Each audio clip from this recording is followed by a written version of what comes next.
Akap maupun PT Gojek Indonesia mendapatkan transfer, mendapatkan investasi yang besar dari pihak Google. Saya ingatkan ya, fakta persidangan berdasarkan alat bukti, bukan berdasarkan persepsi atau opini. Ya kan? Apa itu alat buktinya? Yaitu pertama, kita menghadirkan puluhan saksi dan juga kita tahu dari pihak terdakwa melalui penasihat hukumnya juga menghadirkan saksi dari mereka.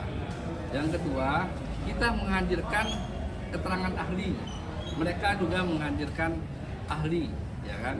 Yang ketiga, kita menghadirkan bukti elektronik yang paling penting. Kenapa saya katakan bukti elektronik ini, ya kan? Ini sangat penting dalam proses pembuktian pidana di zaman sekarang. Apa saya sampaikan seperti itu? Inilah yang akan dikomparasikan fakta yang sebenarnya. Orang bisa berbohong, tetapi bukti elektronik tidak bisa berbohong.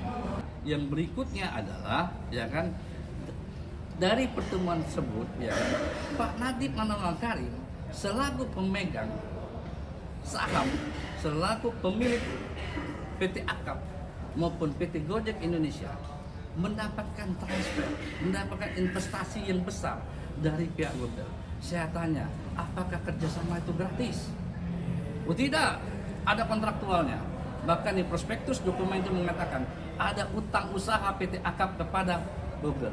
Sehingga ini menjadi konflik kepentingan. Apa simbiosisnya adalah ketika orang Google meminta kebutuhan terhadap barang yang dipakai dalam kementerian. Yang menjadi persoalan adalah ketika barang ini tidak ditransfer atau tidak dikomparasikan berdasarkan dari apa? Pengalaman firm itu pernah gagal di tahun 2018 dan itu ada kajiannya disampaikan oleh Pusdatin atau Pustekom pada saat itu. Nah ini kan cara menjadi pertimbangan. Nah dari benang merah fasilitas tersebut ini tidak bisa dipisahkan. Nah maka kita melihat ya kan berdasarkan data Pusdatin, perhitungan dari nilai kewajaran, nilai ada kerugian negara tersebut, di sini timbul kerugian keuangan negara seperti itu. Nah, kerugian keuangan negara itu nyata dan pasti. Nah, semua keterangan ahli dari mereka hadirkan kami pertimbangkan. Tidak ada satupun yang tidak kami pertimbangkan. Seperti itu. Dan kami melihat bahwasanya apa yang kami susun dalam legislatur ini adalah berdasarkan dari pembuktian dalam surat dakwaan, berdasarkan dari fakta yang persidangan. Dan saya minta jangan kita membuat narasi hal-hal yang bukan bersifatnya substansi berdasarkan pembuktian di persidangan. Nah, narasi-narasi ini akan berbahaya, berkembang berbahaya menjadi sebuah opini yang tidak benar seperti itu. Nah, jadi saya ingatkan teman-teman, kalau sekiranya penasihat hukum terdakwa merasa dia keberatan terhadap persidangan kami, ada ruang yang diberikan dalam ruang. Apa ruangnya? Adalah mereka melakukan apa? Pembelaan, mereka melakukan pledoi, dijawab di situ.